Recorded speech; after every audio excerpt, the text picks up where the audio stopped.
तो पूरे बॉलीवुड में या जो यंग जनरेशन है और जिसको बहुत सो कॉल्ड इंटेलेक्चुअल क्लास कहते हैं, उसमें तो ड्रग है ही। चाहे पूरे भारत में ड्रग्स का है, वहाँ है तो ड्रग बेचने वाला, ड्रग का इस्तेमाल करने वाला को तो अरेस्टिंग होना ही चाहिए। लेकिन ड्रग बेचने वाला के अरेस्ट करने से उसके मौत से क्या लेना देना है? जरूरत है सीबीआई को जो उसके मौत में संलिप्त है उसको पकड़ना, तो वो छोटी मछलियों को पकड़ रहे हैं, डायरेक्ट हिट करना चाहिए। अनलॉक 4 में राज्यों के साथ बातचीत करके रेलवे ने 100 से अधिक विशेष ट्रेनें चलाने की शुरू करने की योजना बनाई है। निश्चित रूप से इस देश का अर्थव्यवस्था गड़बड़ा रहा है, जीडीपी का ग्रोथ गिरा है और पूरे भारत में लोग घर में पैक्ड हो गए हैं। दुनिया इस तरह से नहीं चलता है। ये गतिमान दुनिया में गति को बढ़ाना पड़ेगा और रेलवे ने इस तरह का निर्णय लिया है, ये सराहनीय है और धन्यवाद के पात्र हैं। इसको निश्चित रूप से तत्काल ही लागू करना चाहिए ताकि देश संयम के साथ आगे बढ़ सके। बिहार चुनाव में अग्रसर होता जा रहा है, पॉलिटिक्स जो है पूरी तरह से चुनाव आधारित होने लगी है, नेताओं का आना जाना शुरू हो गया है। उस बीच संजय जायसवाल जो कि भाजपा के प्रदेश अध्यक्ष हैं, उन्होंने कहा कि अभी हम लोगों की सीट शेयरिंग पर बात नहीं बनी है, बात हो रही है। ये क्या दर्शाता? कुछ दर्शाता नहीं। चुनाव के पहले खेत जोतने से पहले बिया थोड़े डाल देता था। जब खेत तैयार होता है तो बिया डाला जाता है। चुनाव का घोषणा हो रहा है, चुनाव लड़ने जाएंगे, सब कुछ तय हो जाएगा। हमारे यहाँ तो कोई प्रॉब्लम है, नो प्रॉब्लम,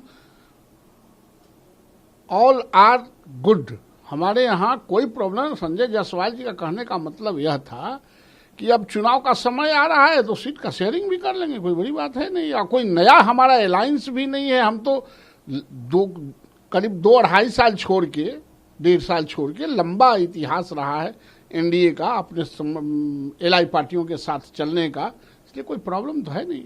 इस बीच सुशील मोदी का नया बयान आया है, बड़ा बयान आया है नीतीश कुमार को लेकर के। कहा जाता है कि नीतीश कुमार के बी है। उस स्थिति में उन्होंने कहा है कि नीतीश कुमार अकेले लड़के भी चुनाव देख चुके हैं, क्या हश्र हुआ है उनका? नहीं, देखिए, एक तो आप लोग सुशील मोदी जी को बी टीम, सी टीम, ये बात बहुत मुनासिब नहीं है। साझी त बूझी न और बूझी त साझी न। जिसके साथ साझेदारी कर रहे हैं उसके बहुत हिसाब किताब नहीं लिए जा सकते हैं। आप इंटरव्यू लेते हैं और एक कैमरा टांगे रहते हैं और दोनों का कदम एक साथ नहीं बढ़ता है।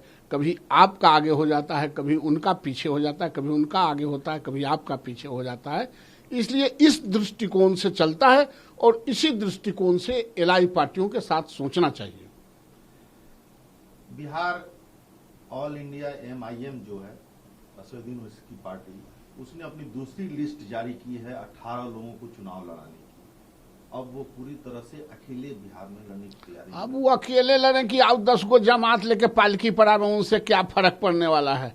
बिहार की जनता डिसाइड कर ली है कि जो एनडीए की सरकार है, जो गांव गरीब और पगडंडियों की सरकार है, जिसने गांवों को कसीदा से तराश के सड़कों से जोड़ के, बाथरूम से जोड़ के, नल के जल से जोड़ के और बिजली से जोड़ के, नौजवानों को क्रेडिट कार्ड दे के पढ़ने के लिए जोड़ के, बेटियों को साइकिल से जोड़ के, पोशाक से जोड़ के जो बिहार को निर्मित किया है, उसको छोड़ के किसी ओवैसी फोवैसी को कोई नोटिस नहीं लेने जा रहा है।